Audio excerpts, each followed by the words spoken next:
a Friday evening in January and it's cold in the workshop, but I have to make a bit more marble tracks.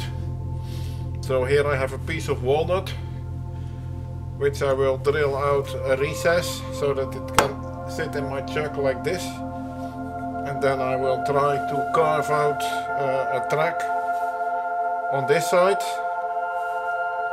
I've already calculated how large it should be.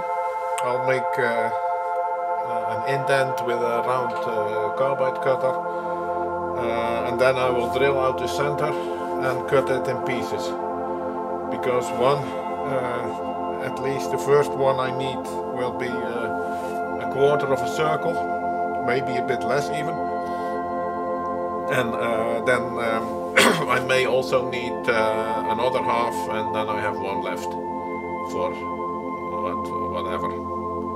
So that's the plan for tonight.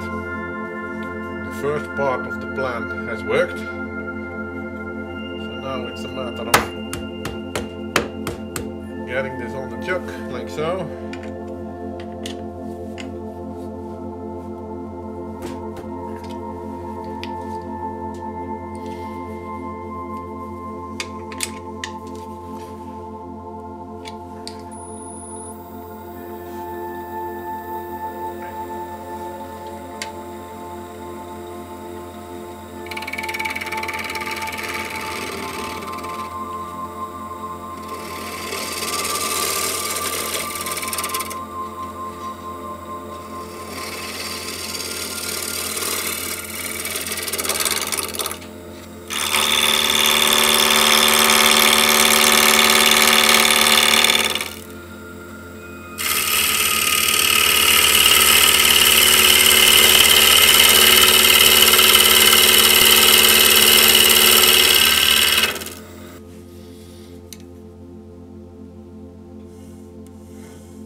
Use some compressed air to blow the dust off.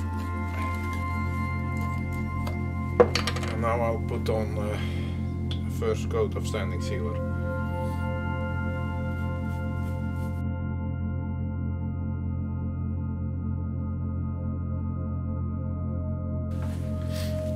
So here's a word of caution for everybody who's trying to do what I do next.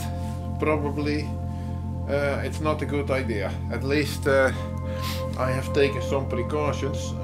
What I'm going to try to do is to cut that round object that I have made in half.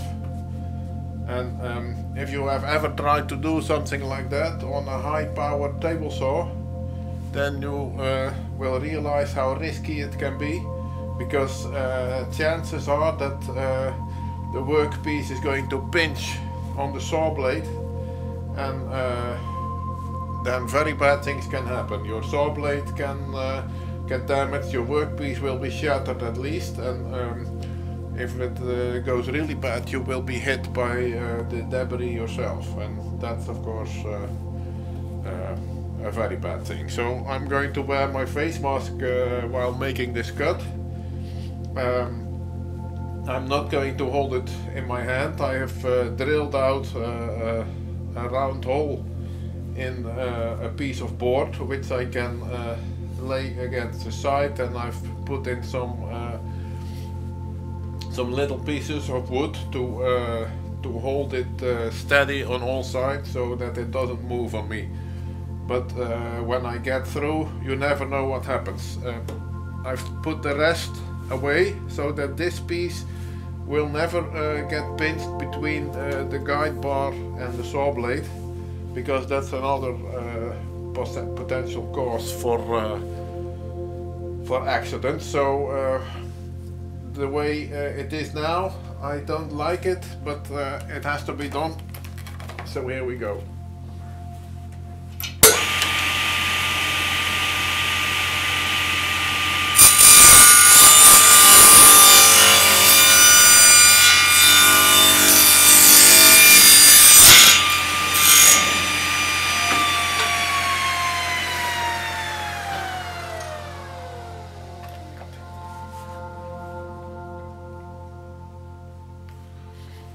That saw blade was freshly sharpened, by the way, so it went well.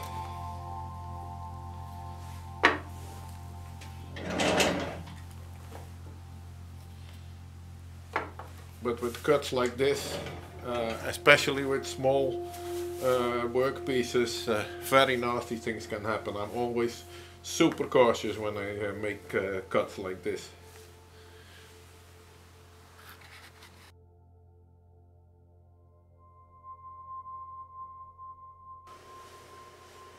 It's Saturday again, and for obvious reasons I had to vacate the living room. So we now have the whole thing set up in another room where I can work on finalizing it. There's quite a bit of work to do still, but first I want to show you what I have so far. The marbles come out from the top. The first one is a very important one, you will see in a minute why.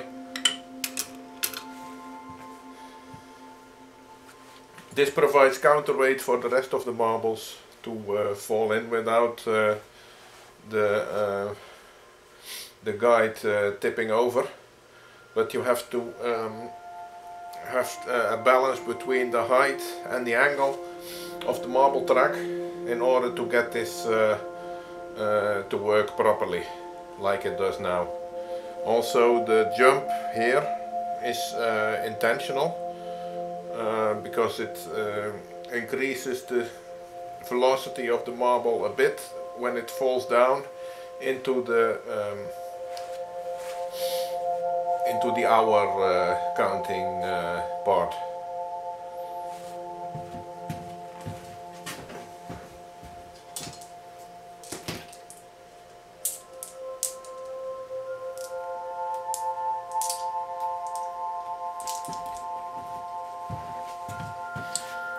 So I'll do a few more.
11.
So it works, but I want to bring the supporting rod here closer to the wheel so that I can make this curve a little bit straighter, and also yeah, it looks nicer, I think. So that means I'll have to connect the support rod to the side of this upper part here. Which is now simply friction fitted over the rod, and then I can reseat this one. This comes off quite easily as well. This is simply a test piece with a flat top and a hole drilled through it at a 10-degree angle. But I would like this one to sit a bit more straight. So that's the plan for today, and then also make this definitive, because it's fiddly enough as it is, and by the end of the month this thing has to be finished.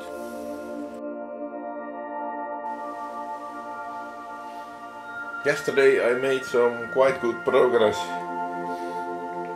As you can see now, the whole installation for the marble tracks is fixed to the clock body by means of this piece of walnut where I cut a 15-degree angle at the bottom to match the angle here on the bent piece of the base, or curved I should say. Yeah, for now everything still sits together with double stick tape, but that's for testing it out. I have tried this contraption.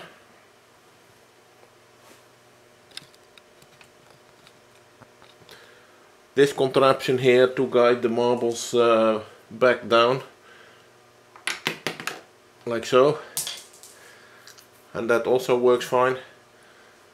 But as I said, right now it's still on with double stick tape, so that all has to be glued in place, and then I'll have to make one last curve in the marble track here to come down there where it feeds back into the big gear. That's that will certainly be somewhat fiddly, because I have to make the angle correct. Too high speed could mean the angle, the marbles fly out too low.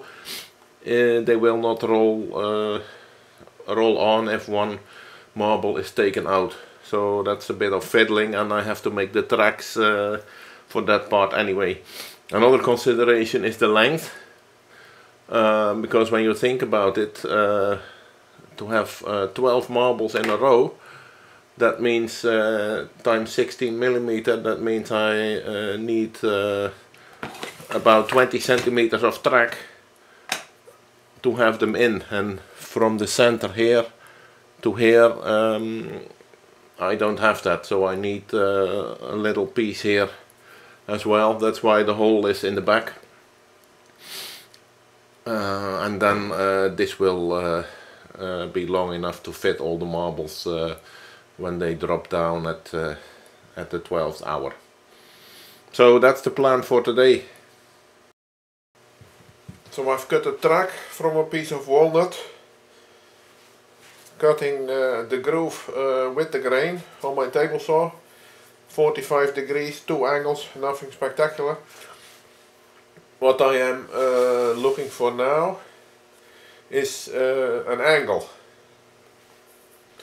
because this needs to be at such an angle that the marbles don't gain too much speed, but at the same time, when they are lying there unsupported, they need to start rolling by themselves. So this is probably a bit much.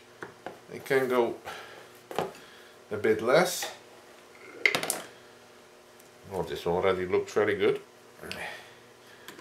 It's not super critical. You want to have a certain margin. Not sure if you can see that, but it's just about 6 degrees. So I'll try a few more.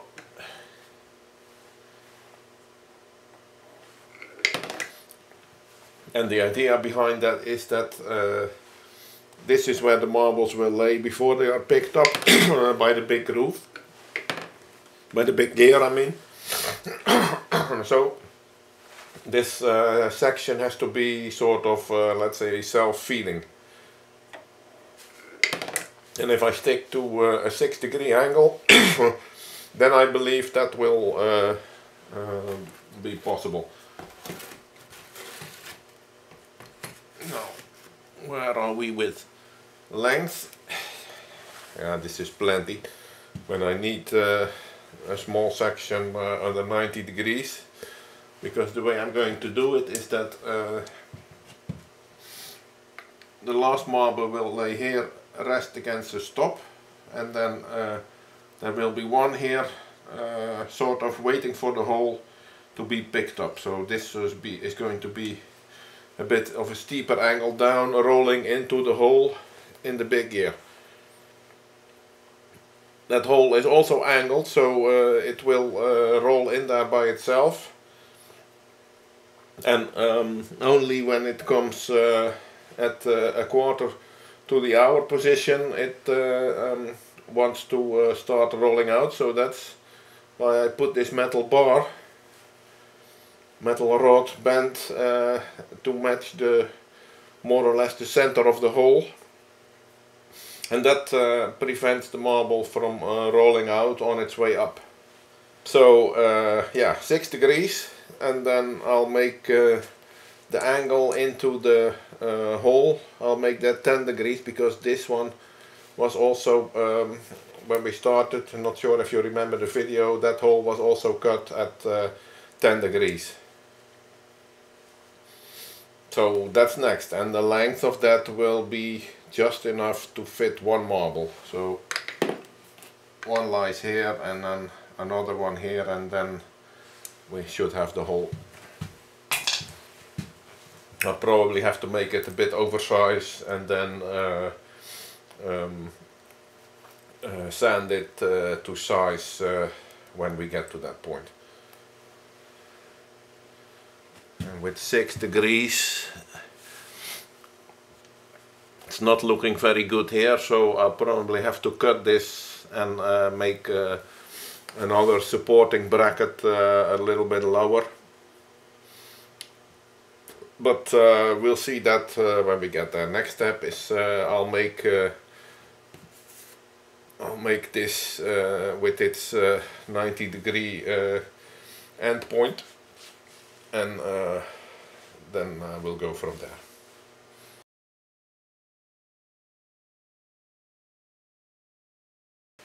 That was pretty fiddly, but I think it works.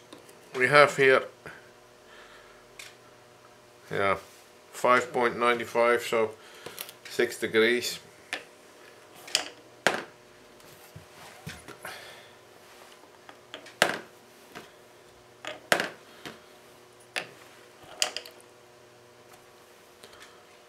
Not quite.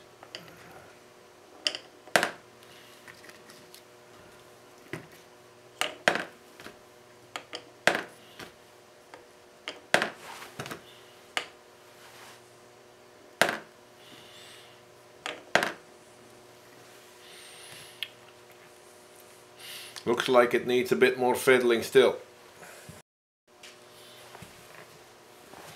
Okay, now it's done. Even if it lies horizontally and you put one marble, so one of the last ones remaining in here at the end, then it wants to come out immediately.